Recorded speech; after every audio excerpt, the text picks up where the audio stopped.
and welcome to our special coverage of the Russian invasion of Ukraine. I am Ladi Akeredulwale. The headlines.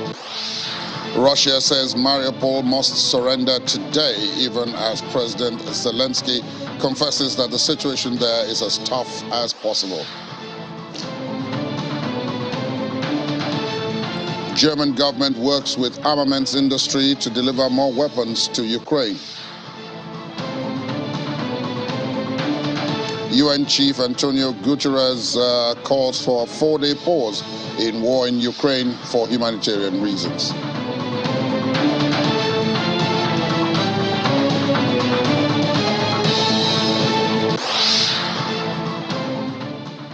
In the latest ultimatum issued in its battle to capture Mariupol, Moscow has said that the city's defenders must surrender today by 2 p.m. Moscow time and announce the opening of a humanitarian corridor for any Ukrainian troops who agreed to lay down their arms. As the deadline approaches, a commander in the besieged Azovstal power plant has issued a desperate plea for help, saying his Marines were maybe facing their last days, if not hours. Thousands of troops and civilians remained holed up in the plant. And as that deadline approaches, President Volodymyr Zelensky says the situation in Mariupol remains, quote, as tough as possible, as Russia urged Ukrainians in the besieged port to lay down arms. After an earlier ultimatum to surrender lapsed and as midnight approached, Russian Defense Ministry spokespersons said not a single Ukrainian soldier had laid down their weapons and renewed the proposal. Ukrainian commanders at Azovstal have vowed not to surrender. Russia intensified its attack on Ukraine's east earlier in the week as it seized a frontline city and sought a decisive victory in Mariupol, prompting Western governments to pledge more arms and sanctions. Thousands of Russian troops, backed by artillery and rocket barrages, were advancing in what Ukrainian officials called the Battle of the Donbass. The situation in Mariupol remains as tough as possible without any changes. Russian troops block any attempts to organize humanitarian corridors and save people, our people, the local residents who are in the hands of the occupiers. They try to deport or even mobilize them into the occupiers' forces. The fate of tens of thousands of Mariupol residents who have been earlier removed to the territory controlled by Russia is unknown. Unfortunately, we do not hear the answer to our exchange proposal, which can allow saving civilian residents and defenders of Mariupol. The intensity of fire by Russian troops in the Kharkiv direction, in the Donbass, and in the Dnipropetrovsk region has increased significantly. The same as before, they consider ordinary residential housing to be normal military targets. In this war, the Russian army will forever inscribe itself in world history as perhaps the most barbaric and inhumane army in the world, deliberately killing civilians, destroying residential quarters and civilian infrastructure, and using all kinds of weapons, including those prohibited by international conventions, is already the brand signature of the Russian army. And this is such meanness, which for generations will mark the Russian state as a source of absolute evil.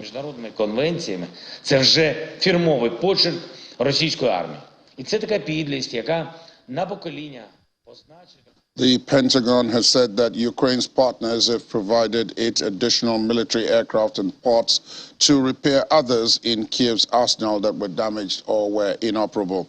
According to Pentagon spokesperson John Kirby, they've received additional aircraft and aircraft parts to help them get more aircraft in the air, adding that Washington had not provided new aircraft to Kiev. More operable fighter aircraft than they had 2 weeks ago. I would just say, without getting into what other nations are providing, that they have received additional platforms and parts to be able to increase their fleet size, their aircraft fleet size.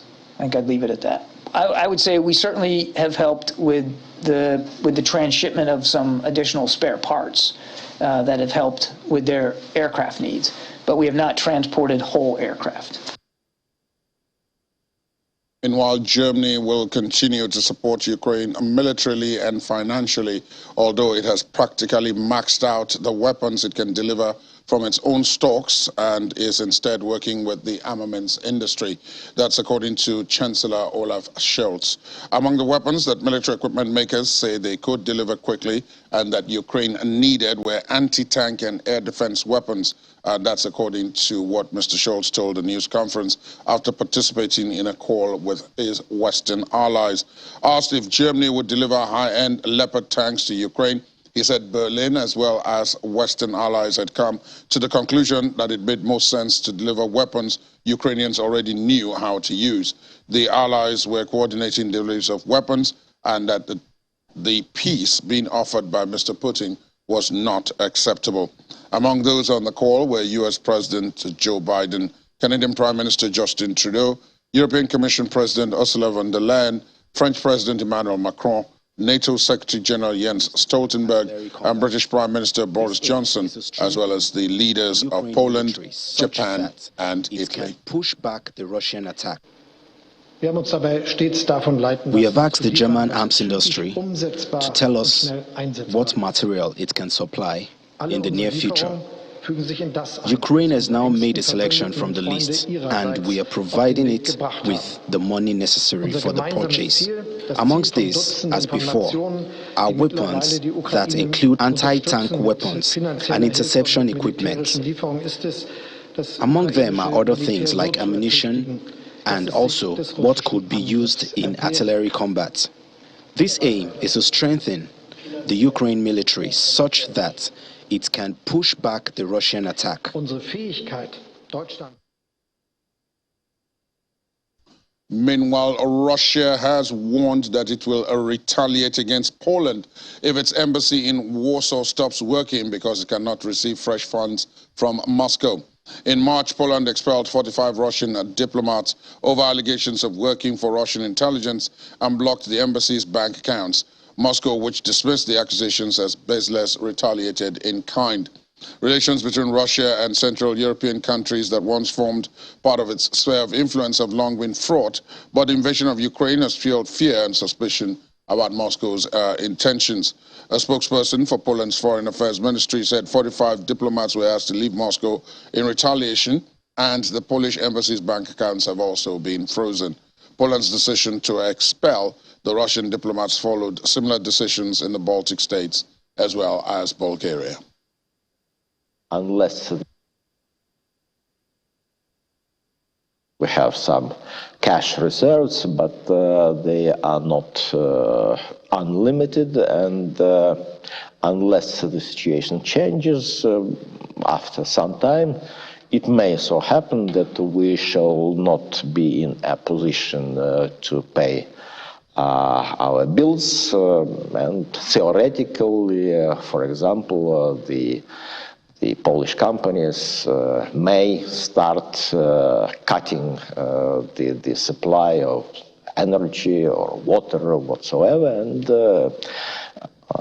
under these circumstances, of course, the embassy could not function.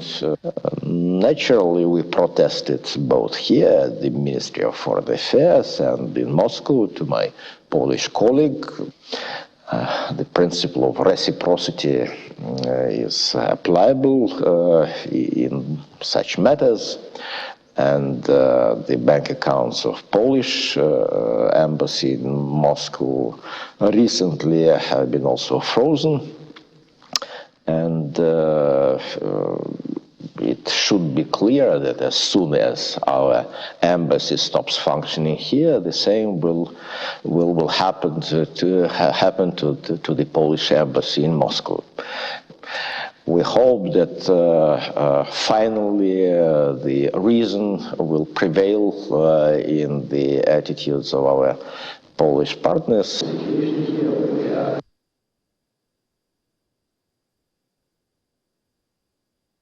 At least 4 people were killed and 16 others were wounded in missile strikes on Kharkiv. That's Ukraine's second largest city.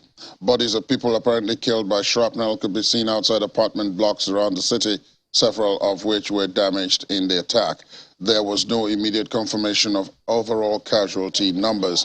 Kharkiv is Ukraine's main eastern city, located close to the supply lines for Russian troops advancing on the Donbass. Let's talk now to Dr. Mikhail Maciejacek. He's a family medicine specialist at the Polish Mothers Hospital in Warsaw. Nice to see you once again, Doc. Welcome to the program. Welcome. The hospital is located in Łódź, not in Warsaw, but oh, my apologies. Nice to see you. My apologies. My apologies. Okay, so let's begin from where we left off when last we spoke to you. At that time, you had fears that the situation could become progressively worse with more and more people crossing over as the war went on. Now we are into week 9 of this, and have your fears come true? Have more and more people crossed over into Poland, and if so, how are you coping? Yes, part of the fears came true, and a lot of people came to Poland. It's over 2.5 million refugees in Poland now. But the amount of people that is coming through the border now is a bit less. So hopefully we will be able to cope with that for the short term. But the situation in the eastern Ukraine is getting worse. So there is a chance that the refugees that actually are in Ukraine coming from east to the west will have to cross the border. And in that case, our possibilities for the housing and everything start to be not enough.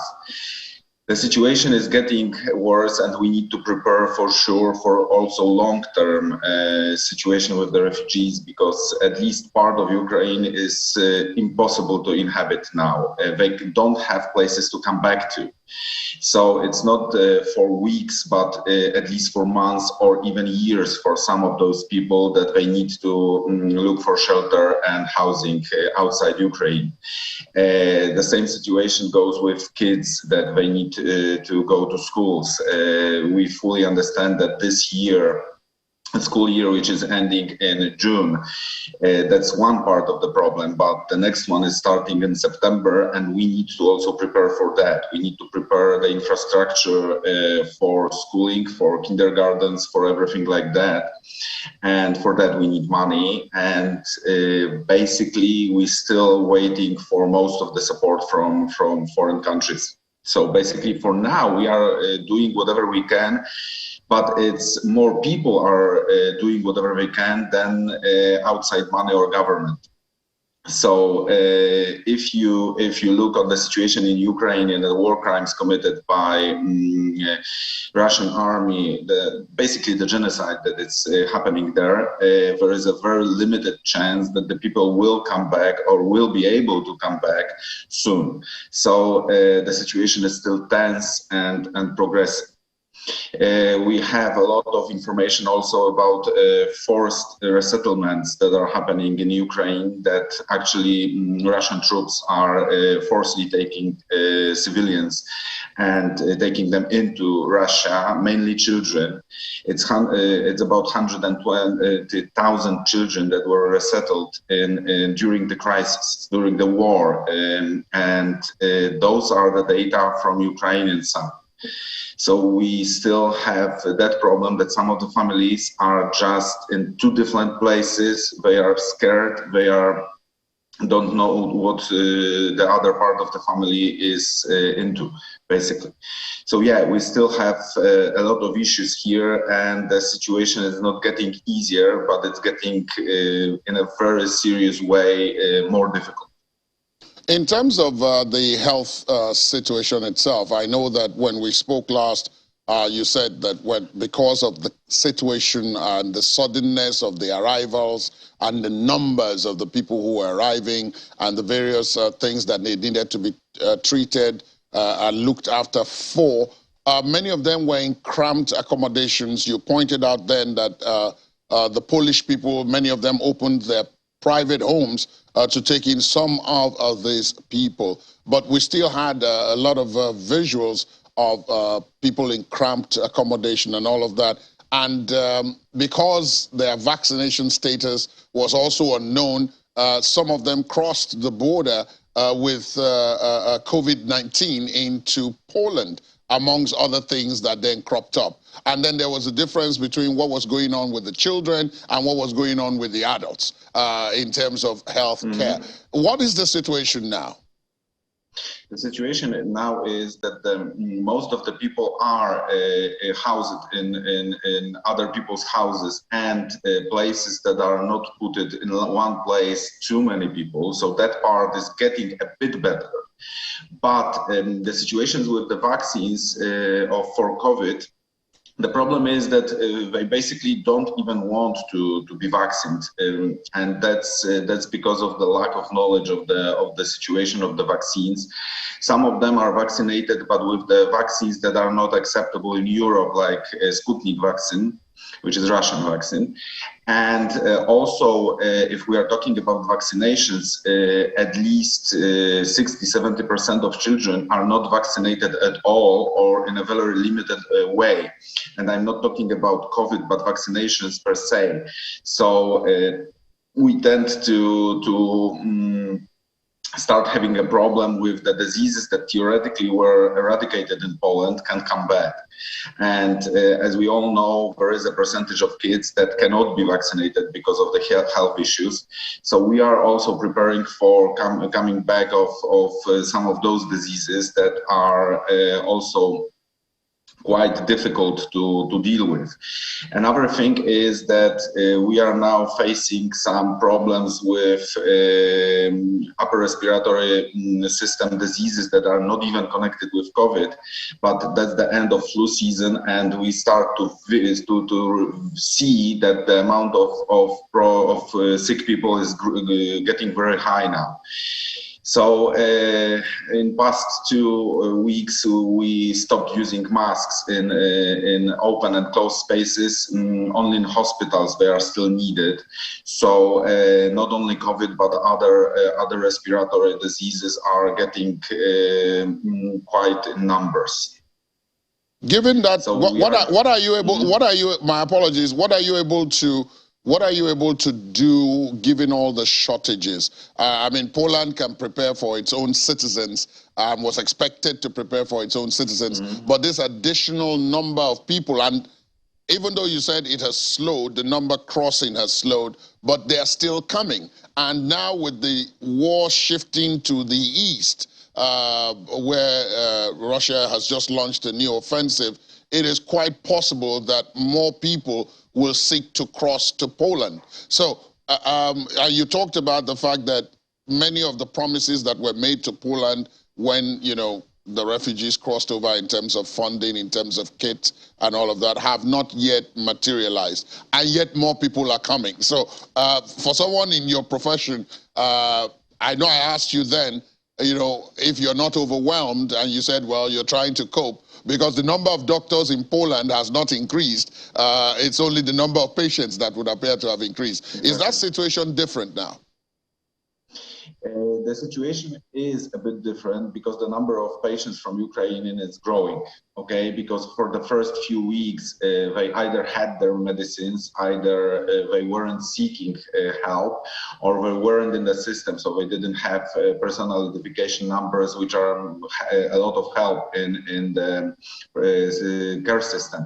But at that moment, in all the practices that I'm working, about 10–20% of patients is from Ukraine, which makes that 10–20% patients more than we normally had in those clinics.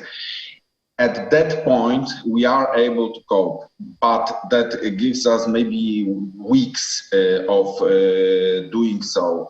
And we start to see that the whole system won't be able to last for longer than that, because you have to remember also that we are just after the huge pandemic problems, and pretty much all of us are really, really tired, and we start to get problems with also help from the doctors, because I can ask my friends or even myself to stay an hour or two longer, but it's impossible to stay 24/7 for weeks. So yeah, we are coping for now still, but the amount of refugees is starting to be really, really visible on the lists of patients. And from my point of view, I don't see an immediate solution for that. There is a chance that we will be able to put some of the Ukrainian doctors and nurses into the system as soon as possible. There are ways to actually put them to work in the hospitals and clinics, but it takes time.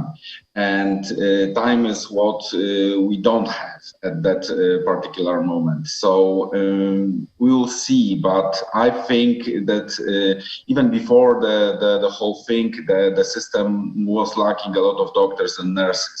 Now the situation is getting much worse, and in my point of view, we will be able to cope for a month or two, but later we will start having problems with even day-to-day basis. The good thing is that in next 2 or 3 months, the amount of diseases should be diminishing, as every year it's happening during late spring and summer. But we need to also prepare for autumn and the next flu season, and probably next wave of COVID. Omicron wasn't that bad comparing to Delta or previous variants of COVID, but we don't know what will happen in autumn. And for past 2 years, every year from September, October, the amount of COVID cases was growing very fast. That indeed is the situation. Dr. Mikhail Maciejacek, thank you so much for your time and perspective this morning. We will return to you once again not too long in the future to find out what the status is there, because Poland is receiving a huge share of the fallout of this war in Ukraine. But hopefully thank you so much for your work. Next time. Thank you very much. Thank you. After the break, Greece seizes a Russian tanker as part of European Union sanctions. Please stay on with us.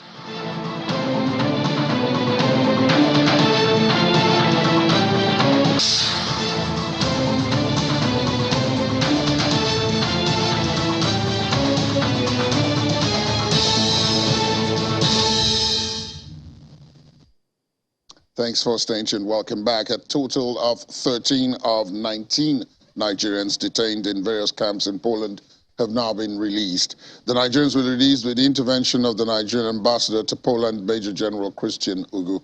According to General Ugu, among the 6 left in the detention camps, one of them claimed that he is a Cameroonian because his mother is from Cameroon. He clarified that unfortunately the other 5 applied for international protection, that is asylum, in Poland, including Igwe Ikechukwu Christian, who had been interviewed by some foreign media. They cannot be released until the government of Poland takes a decision on their applications, or they decide to withdraw the applications, and that's according to General Ugu. He assured Nigerians that the mission will continue to do its best to ensure that the interests of Nigerians are well taken care of, despite the fact that they had been adequately briefed on the likely consequences of remaining as undocumented immigrants in Poland. Let's talk now to international affairs analyst, Mr. Sonny Ekwuwusi, who is in our studios here in Lagos. Good morning, and thank you for your time. Thank you very much. Yes, I'm happy to be here. The story is still that, there are still Nigerians stuck everywhere, of course, everywhere. as a result of this conflict. Yes. But as we see it, there are those that I spoke to in the course of this week who said that they thought that by now this matter would have been resolved one way or the other. The war must have ended now. No, it's not resolved because it's pretty over. We thought, Russia thought that it was going to be a kind of 5-day affair, but it has now dragged up to 54 days, a month and almost 2 months. So it's not an easy war, because war, like I keep on saying, takes on many costs. You can never predict war. It does. I always like to say that in a war, there's no winner, there's no loser, because everybody is affected. Everybody suffers. Right now, although Russia seem to have the upper hand because apart from the offensive in the east, they are now striking in the west. I think this morning they said that Russia has struck about 1,000 targets. No? Yes. They are going to. And then this has spawned so many humanitarian crises. We're now being told about so many refugees here heading to Poland. And yeah, the doctor who was on just before you were saying was telling us they are under a lot of strain. One thing is that humanitarianism is an attitude for the individual, and it's also a framework for policymakers and for government. And so we have to always look at, the humanity, because we are members of the same humanity. We all come out for so. The humanitarian crisis in this war is something that is paining so many people. Of course, the refugee crisis inclusive. Now, so many people have been rendered homeless. We are told that about 4.something million Ukrainians have fled the country and all that. And we're going to have more. And that's why people are saying that Russia shouldn't have, violated the territorial integrity of Ukraine from the beginning. Whatever is the reason, they shouldn't have done that, okay? There are so many reasons for doing that and all that, but, the cost of the war is tremendous, that at the end of the day, both Russia, Ukraine, all of us, including Nigeria, we're all paying the price, Price of foodstuffs have increased in Nigeria. We are paying the price for the price of wheat because Russia is a major exporter of wheat and all that. And Nigeria directly depends on Russia for the, what they call it, I think the durum wheat. And right. So before we know it, if this war continues to escalate, a time will come where we no longer have ordinary bread to eat. And when it comes to that, it's going to be terrible. So I'm calling for the cessation of the war. The war should end by all means. The European Union should not be putting fire and trying to supply ammunition. This is not what Ukraine needs at the moment. What Ukraine and Russia need is the end of the war for everybody. Pride notwithstanding on Zelensky, and I don't know who is pushing him. I don't know, because they keep on saying that, that Russia is bombing Ukraine, especially the eastern part. At the same time, it's not calling for the end of the war. So one is surprised. It's a bit paradox because. But then that also brings up the issue that, if the war is going to end, and I can only assume, as like you, that everybody wants to see it end. Yes, although there are people who want to see it end on particular terms, which is why it has not ended. Yes. Which then brings up the question of who can bring it to an end. I think that's interest. Our humanity should supersede interest, attention should be paid to our common humanity. And that's why I'm saying that European Union, NATO, and also United Nations should do all within their power to ensure that the war ends. This is not the time we should consider primary interest, the interest of the US, the interest of Russia and all that. This is the time we should contract the interests of humanity, interests of all of us. Selfishness should not have a part to play here, because everybody, like I said, is affected in one way or the other by this war. So this is the time to call for cessation of fire so that all of us will ultimately benefit, because if the war continuing, nobody is going to benefit at all from it. Given that scenario, just before I came to you, there was a story about the Nigerians that I was referencing, and one could think of Ukraine and Russia as being far away.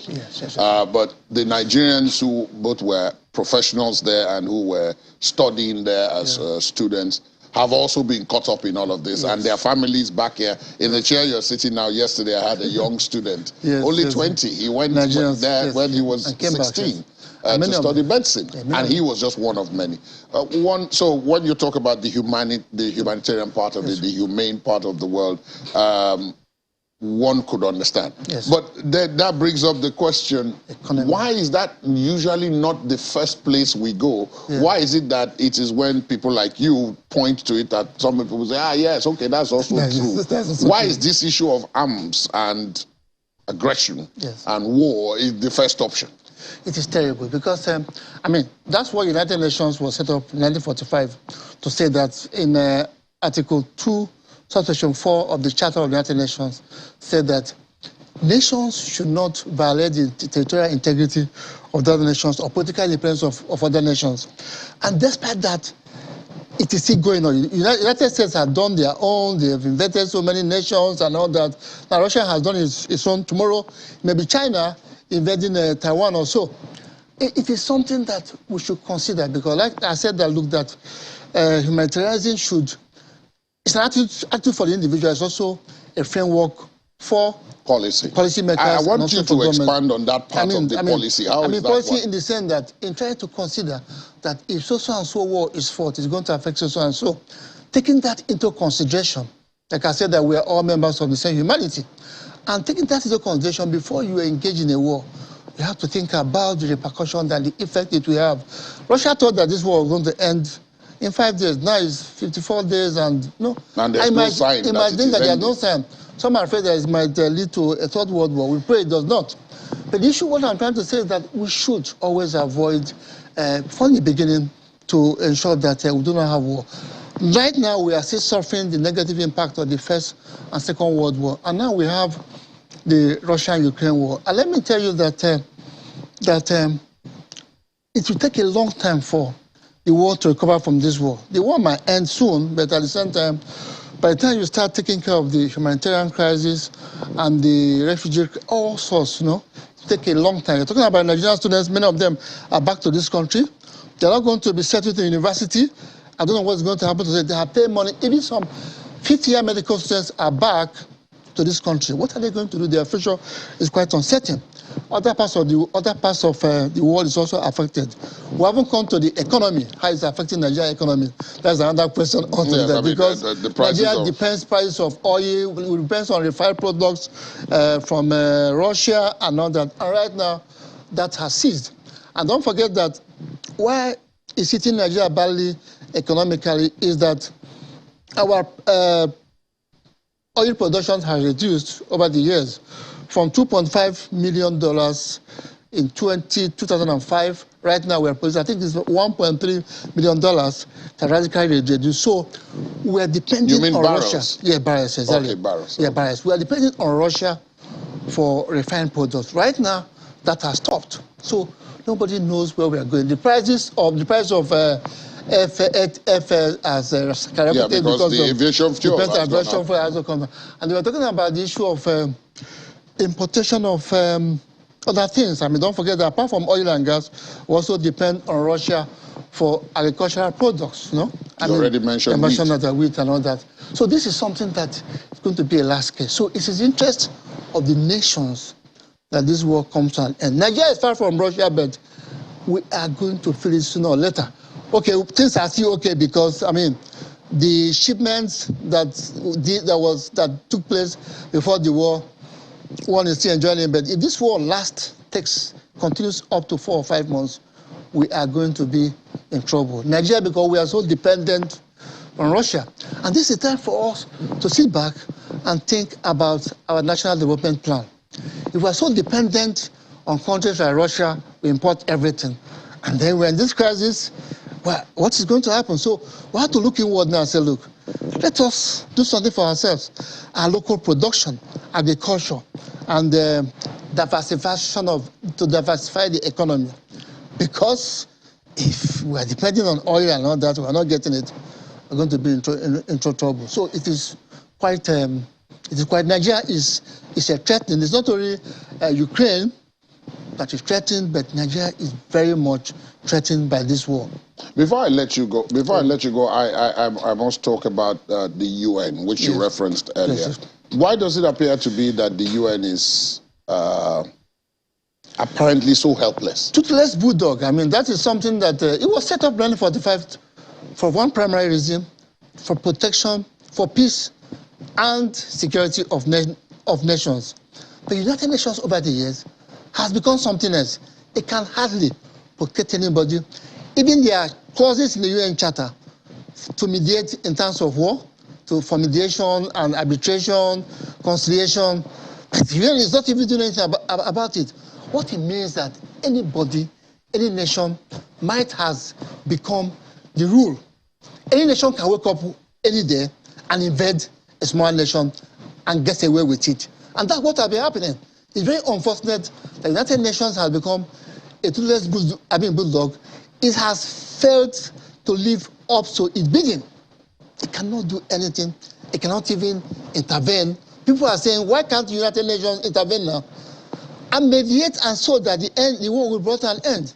But it's not doing that. He said there's so much politics. You have nations that are even more powerful than the United Nations. The United States. The United States is like the United Nations itself. They put their weight and they get away with it. And the so-called sanction is not working. You put sanction and some countries go behind and start getting the product of Russia at the same time. So there is compromise everywhere.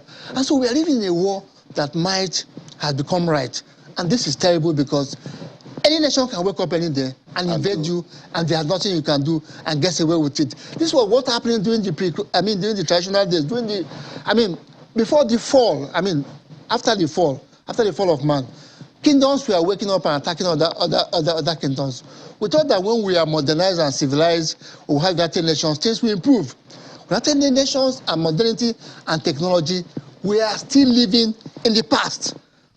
That any nation can wake up any day and invade and take up a nation and get away with it, and nothing happens. Yes, it's quite unfortunate. It's quite unfortunate. Mr. Sani Ekru will say thank you so much for yes, your perspective on the program this morning. I'm very happy to thank you for coming in. Yes, thanks a lot. Yeah. United Nations Secretary General Antonio Guterres, incidentally, has called for a 4-day Orthodox Church Easter humanitarian pause in fighting in Ukraine to allow for the safe passage of civilians to leave areas of conflict and the delivery of humanitarian aid to hard-hit areas. Mr. Guterres said the United Nations was submitting detailed plans to the parties and was ready to send humanitarian aid convoys to Mariupol, Kherson, Donetsk, and Luhansk, beginning on Holy Thursday and running through Sunday, the date of Orthodox Easter, which is celebrated by most Ukrainians and Russians.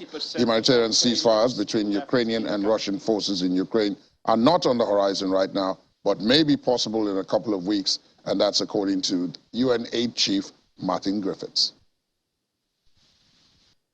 Today, I'm calling for a 4-day Holy Week humanitarian pause, beginning on Holy Thursday and running through Easter Sunday, April 24th, to allow for the opening of a series of humanitarian corridors.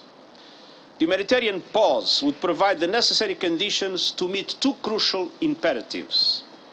First, safe passage of all civilians willing to leave the areas of current and expected confrontation in coordination with the International Committee of the Red Cross.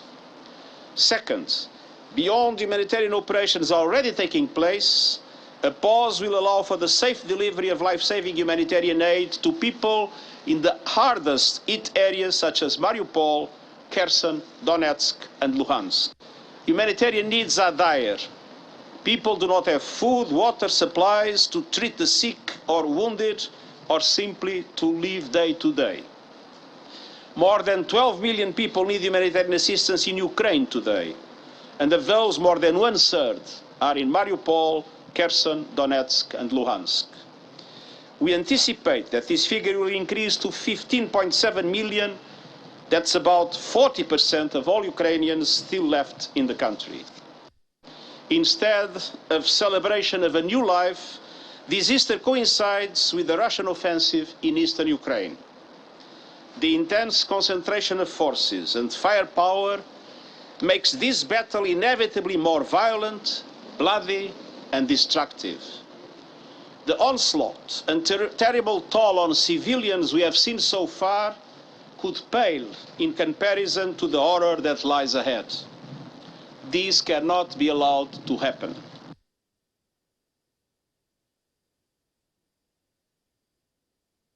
We go on another break, and when we return, Fenerbahce, Shakhtar Donetsk hold charity game for children orphaned by war.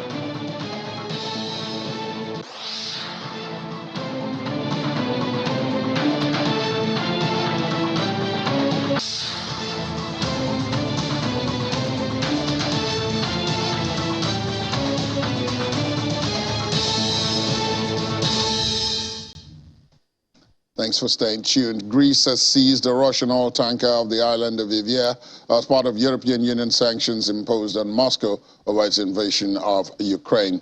Earlier this month, the EU banned Russian-flagged vessels from the 27-nation bloc's ports, with some exemptions that it adopted new sweeping sanctions against Russia. The Russian-flagged Pegasus, with 19 Russian crew members on board, was seized near Charistos town on the southern coast of Ivier, which lies just off the Greek mainland near the capital, Athens. The Pegasus had earlier reported an engine problem. Rough seas forced it to moor just off Charistos, where it was seized. And Netflix has said inflation, the Russian offensive in Ukraine, and fierce competition contributed to a loss of subscribers for the first time in more than a decade, and predicted more contractions ahead, marking an abrupt shift in fortune for a streaming company that has thrived during the COVID-19 pandemic. So, Laddie Williams is here, so let's talk to him about this. Laddie, we all know Netflix. Morning, we all know Netflix, but is this a surprise, really? Well, it's not really a surprise, but you know, at the end of the day, it's earnings season, and the earnings for Netflix was quite disappointing yesterday, and we saw investors actually react to that. We saw the price, the stock price, actually tumble about 25%, in extended trading yesterday. Yeah, because they left Russia. Oh yes, they left and Russia, and that meant they also left Belarus. Exactly. And of course, very few people in Ukraine right now be watching Netflix. Exactly. So they've three lost countries. about 700,000, subscribers already just in Russia alone. So we have Belarus, we also have, Ukraine subscribers will also, plummet at this time with the war that's going on. But they're also blaming this on, stiff competition, and they also say, you know what, some, subscribers are not paying for the service, meaning that they're sharing existing, subscriber accounts, and that's also playing into, their loss there. And obviously we saw, investors react to that, but, they're making plans, to see how they can, plug some of these holes so that they can get, better earnings, going forward. But as it is, we've seen the stock price actually plummet at this time. Leading the and it's the first time in more than a decade, yes. So I guess it's quite a big deal. It spooked the investors. Yes, and we also saw, other streaming giant stock prices also plummet too, following, the giants. Following the giant, then, I mean, okay, I get that. Exactly. Now, Russia is preparing legal action for freezing about $600 billion of foreign reserves. Yes, yeah, that's it's been tagged the war chests, of Russia. They have about over $600 billion, in their foreign reserves, and half of that is in, other countries like, US and the UK. And, with the sanctions, with the financial sanctions, we've seen, most of those foreign reserves actually frozen, at this time. So the central bank governor, she's done a good job, defending the ruble at this time. But at the end of the day, they need those funds, because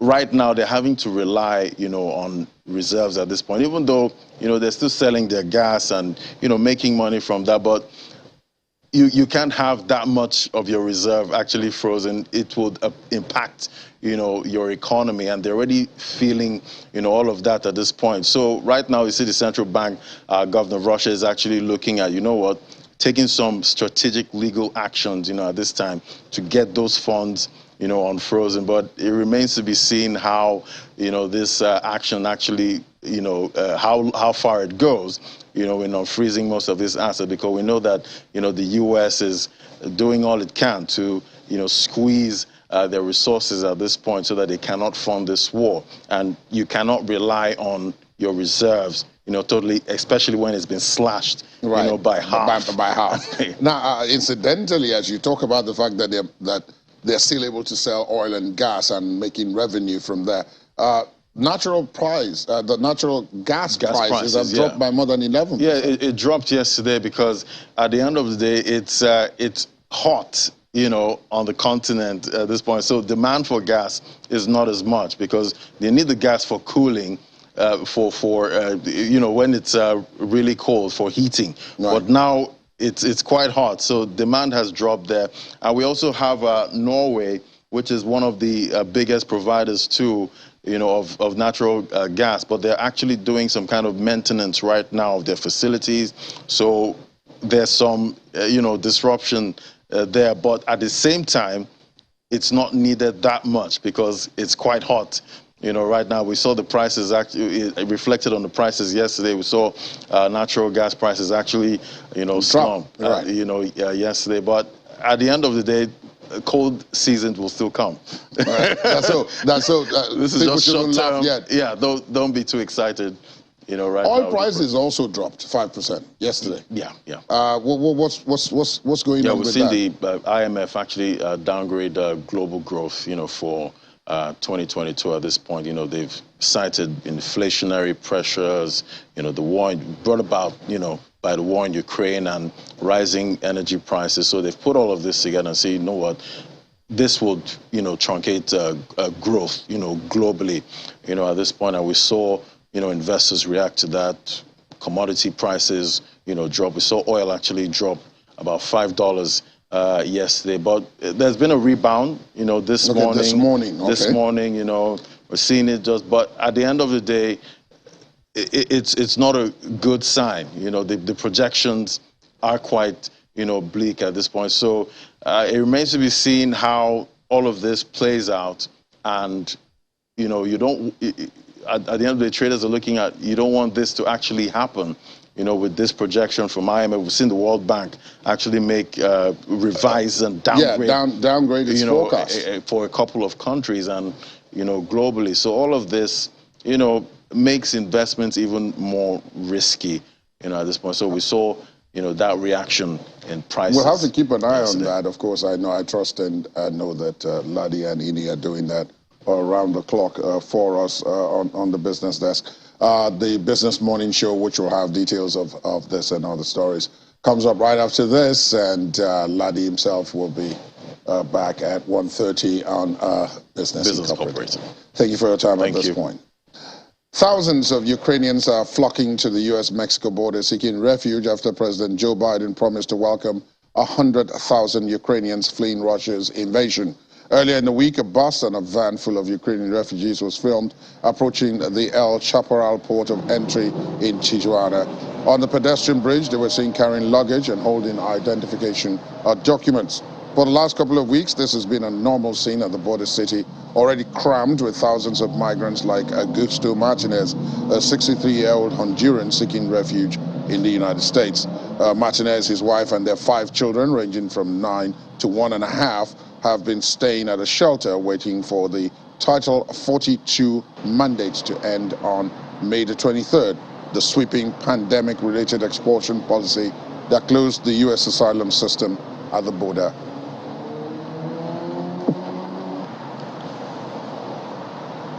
The U.S. government has a double standard when it comes to the treatment of Ukrainian refugees at the border compared to Central America's asylum seekers. But Migrant Services Director Enrique Lucero says that while the U.S. has been doing a good job of processing Ukrainian refugees, they expect thousands more at the border in the coming weeks.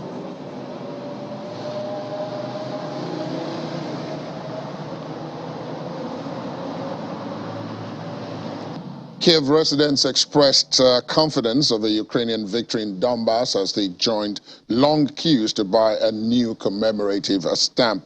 People waited in long lines at the Kiev Central Post Office to buy a new stamp which features a Ukrainian soldier gesturing profanely at a Russian warship, a tribute to Ukrainian service member Roman Gribov, who was captured by Russian forces on an island after defying them. The chief of Ukraine's postal service, Igor Smilyansky, was also confident of victory, saying, "We will win, we will definitely win."